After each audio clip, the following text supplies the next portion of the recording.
Almighty God, who is completely aware of the injustices done to man, and a God who is totally capable of evoking ultimate and eternal justice. In another place, it said, vengeance is mine, I will repay.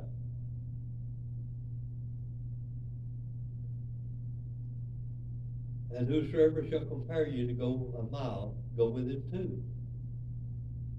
The believer is to be willing to go the extra mile. Doing double our duty not only proves our loyalty to human authority, but likewise proves the spiritual intent of our heart. And these pages try to stick together on that.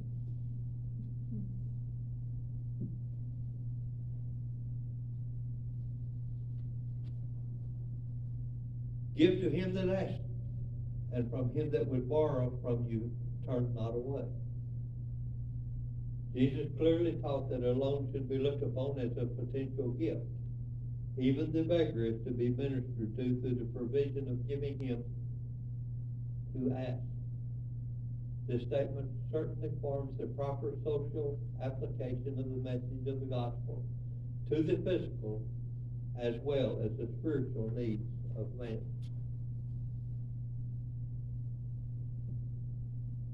You have heard that it has been said, you shall love your neighbor and hate your enemy. But I say unto you, love your enemies.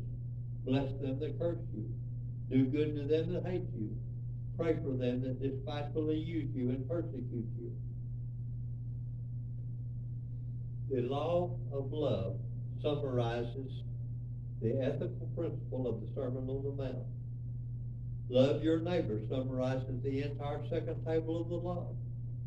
But the unscriptural hate your enemy was a popular concept in Jesus' day.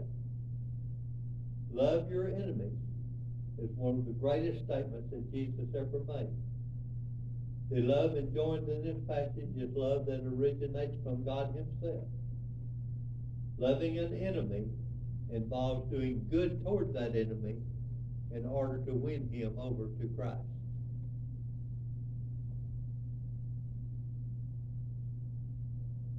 That you may be the children of your Father which is in heaven, for he makes his sun to rise on the evil and on the good, and sends rain on the just and the unjust. For if you love them which love you, what reward have you? Do not even the publicans the same?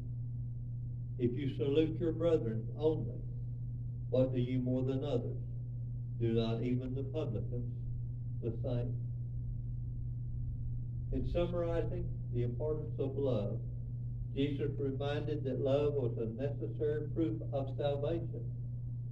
An initial reading of this text out of context might seem to imply that loving one's neighbor automatically makes one a child of God. However, the New Testament is clear that love is the evidence that one is already saved by the grace of God. Therefore, Jesus reminds us that we are to love our enemies as well as our brothers. Be ye therefore perfect, even as your Father which is in heaven is perfect. Since the New Testament is clear that even the believer is capable of sin, the term perfect is not to be taken as sinless perfection. Perfect here means complete. That is, possessing a complete love that, like God's love, embraces those who love you, as well as those who do not love you.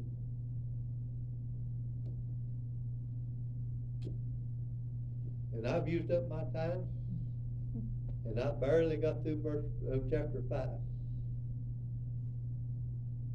There's an awful lot to be gleaned from this message. And in the weeks to come, I hope to go through some more of it. Is there anything further to be said before we're dismissed?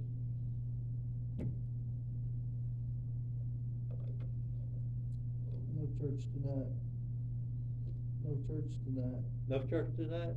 No church tonight. They said it's gonna be too hot in here. I think with the weather, well, since the weather's cooler, I did say that, one time when I was talking to you, but since the weather's cooler, we might be able to make it. Okay. I'll call y'all up if, yeah, I'll check it a little while before 5 when we gather. And if it's terrible in here, I'll let you know. Okay.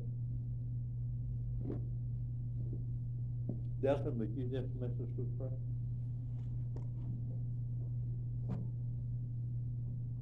Most gracious Heavenly Father, we're so thankful, Lord, that you gave us a way, that you paid the price that we could not pay by the shed blood of your Son.